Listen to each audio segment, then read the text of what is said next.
Kasi ngayon, yung kanina, yung sinasabi nga ni Engineer Carandang, ang pinambayad po niya doon sa doon sa stocks ng 49% ng At saka na muna po yun, hindi yun ang tinatanong ko sa inyo eh. Paligoy-ligoy po kasi kayo eh.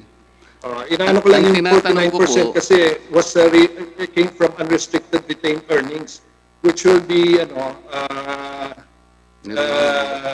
realized pagkatapos itong 2019 audited financial statements. Attorney Veloso, Yes, sir. Yes, Your Honor. ang nakikita po namin kasing problema ganito. Pinapaniwala po kami ng ABS-CBN, ang block time po ay nandyan pa sa panig ng AMCARA. Sa amin pong palagay, sapagkat na-assign na po ninyo yon at naghihintay na lang kayo ng approval, mawawala na po